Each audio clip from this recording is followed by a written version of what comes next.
Hassler here. So before we get into the actual 7.5 lesson, we want to talk about some skills when it comes to multiplying two groups together, two factors together. And so that's what this video is on. Then we will be able to use this skill when we dive deeper into lesson 7.5. And so I'm going to talk through how to multiply. I'm going to use Desmos to show you how you can check your answer. And then your job will be to work on the 7.5 Delta Math assignment on multiplying. So we're just going to review. We're going to start off with stuff we've talked about before. And we've talked about multiplying by using the distributive property. And so if I multiply here, I get 2x. And if I multiply the 2 to the 3, I get plus 6. Same idea here. A times a, we said, is a squared. And a times 3 is 3a. And same idea here. If I multiply, I get a negative 8x squared, right? X times x is x squared. And then a positive 4x. Now, I can check to see if my answers are correct by using Desmos. So what I'm going to do is I'm going to type in this original equation or expression that was given to me, 2 parentheses x plus 6. I'm going to go to Desmos, 2 parentheses, x plus 3. That was the original. And after I distributed, I had 2x plus 6. And what I notice is that that blue line, my 2x plus 6 line, covers up that red line.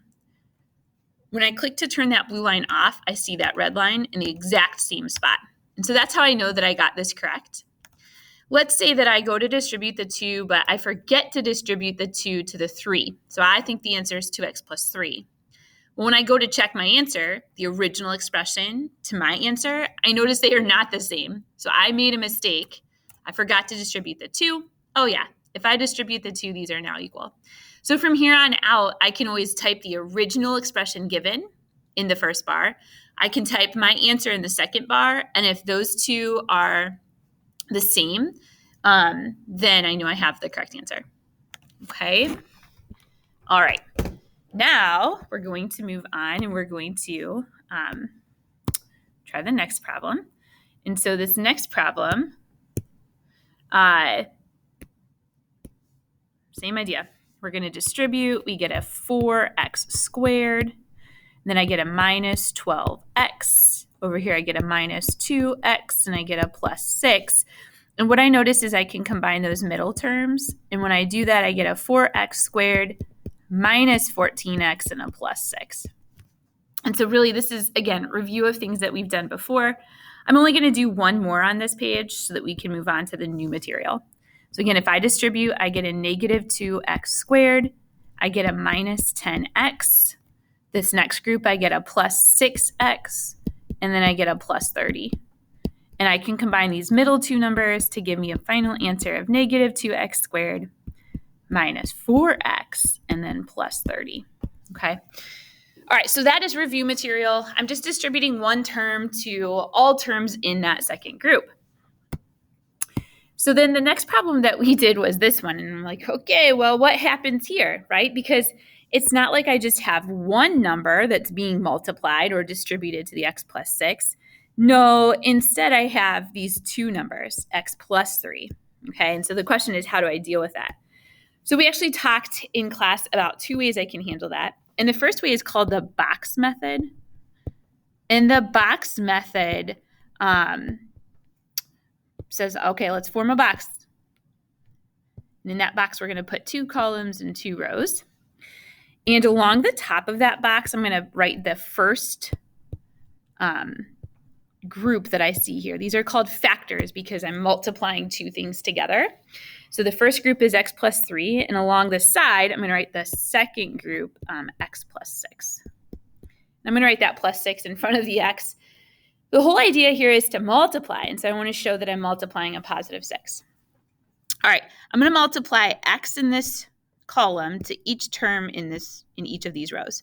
So I've got x times x, which is x squared. And then I have x times 6, which is 6x. Okay. And then I'm going to take this 3 and I'm going to multiply that to each of the rows. Okay, so this 3 and this x are going to get multiplied together to give me 3x. And this 3 and this 6 are going to get multiplied together to give me 18. So what happens is I take each of these terms. I have x squared, I have 6x, I have a 3x, and I have an 18. And write those all out.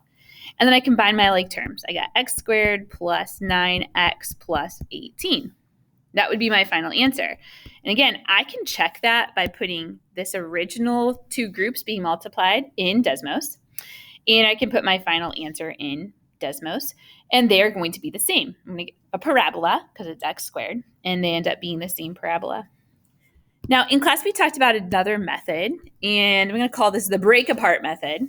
And so I had friends who preferred one over the other. That's okay. All right. So we're going to take the x in this first group.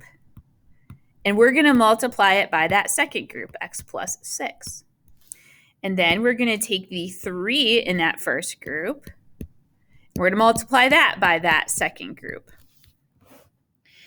Okay, and then I'm going to go ahead and I'm going to distribute. X times x is x squared, and x times 6 is 6x. And 3 times x is 3x, and 3 times 6 is 18. And then I can combine these two middle terms, and I get an x squared plus 9x plus 18. So I get the same answer either way. What I notice is this x gets multiplied by the x and the 6, just like the x in my box method got multiplied by the x and the 6 when I did this first column in these two rows. And the 3 in the break apart method got multiplied by the x plus 6. So this 3 got multiplied by the x and the 6 when we did that second column. And so I'm doing the same thing. It's just two different ways of setting that up.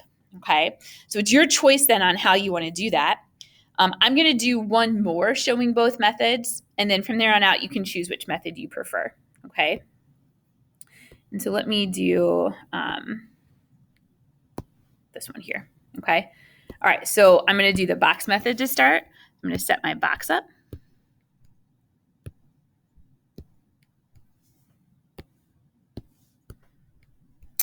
And I'm going to put my first function across the top. Actually, you know what? I apologize. I'm going to do a different problem. I want to do one that has a minus in there. There we go. Okay. I apologize. I want to do one that has a minus so you can see how that minus works in this box. Okay. All right. So I'm going to put my 2x plus 5 across the top. And I'm going to put my 3x, and again, I'm going to write this as minus 4. So the negative is right next to the 4. And then I'm going to go through my box method, right? I have to take this column and multiply it by each term here. So 2x times 3x is 6x squared. And 2x times negative 4 is negative 8x. And then I have to take the 5 and multiply it by each row. So 5 times 3x is 15x.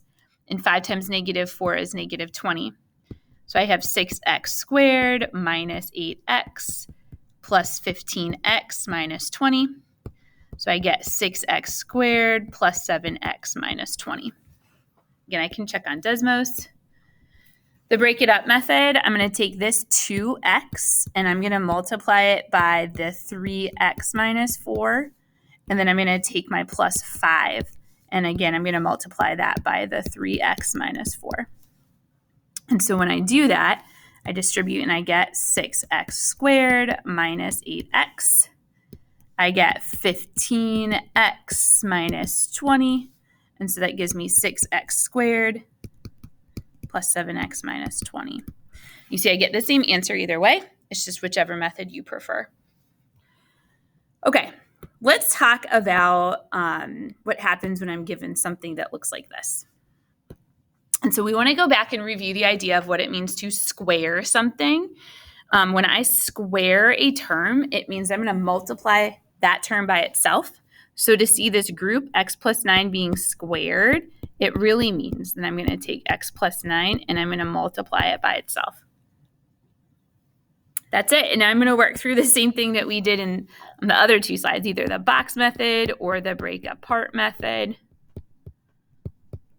I'm going to do the break apart method. So I get x squared plus 9x and then plus 9x plus 81. So I really get x squared plus 18x plus 81. Okay, so the big idea here is if I see a group squared, I'm going to write it out twice. Squaring means to multiply by itself, and then I just run through my method.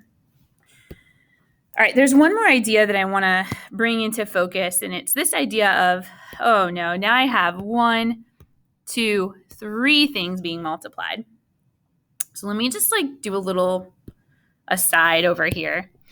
If I say that I want you to multiply 2 times 4 times 5, okay?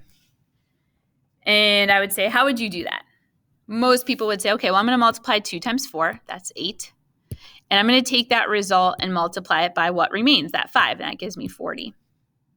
That's the same idea that we're going to do over here, okay? I can only multiply 2 numbers at a time. I do not multiply all 3 at a time. I multiply 2 numbers at a time. I take the answer to that, and I multiply now by that third number. We're going to do the same thing here. I'm going to go ahead and take that 2, and I'm going to multiply it to that first group. So I'm multiplying the first and second things together. When I do that, I get 2x plus 10. I'm going to take that answer, and I'm going to multiply it by what remains. And now I'm back to the same structure that we were doing on the other slides, where I either choose the box method or I choose the break it apart method to get a final answer. If I do that, I'm going to end up with a final answer of 2x squared plus 16x plus 30. And I encourage you to pause the video and check to see if you get the same answer. I'm going to do one more for you, and that one more would be something along the lines of this problem. I'm going to do it with the negatives. And so again, the idea is that when I have something squared, I have to write it out twice. The other thing to keep in mind here is order of operations. So order of operations says that I need to simplify everything in parentheses first. Well, these can't be combined. This is as simplified as it gets inside those parentheses. And so parentheses doesn't really matter here. The next thing says I need to take care of exponents before I multiply. What that means is that I am not allowed to distribute that -2 to start. Distributing that -2 to start means that you did your multiplying first before your exponent, and that's a no-no. Okay? What you are supposed to do is take care of that exponent first. So I'm going to take care of that exponent first by splitting that x minus 4 into 2. X minus 4 times x minus 4. And I'm going to bring that -2 down. And now I'm set up in a way that we discussed on the last slide, where I would multiply the first 2 things together, so -2x plus 8, and I would multiply that by the remaining factor. All right, if I do that, whether it's the box method or the break apart method, I end up with a -2x squared, a plus 16x, and a minus 32. So again, you can pause the video and check that for yourself. The homework then is to work on the Delta Math, the 7.5 Delta Math practice, and to ask me any questions that you have.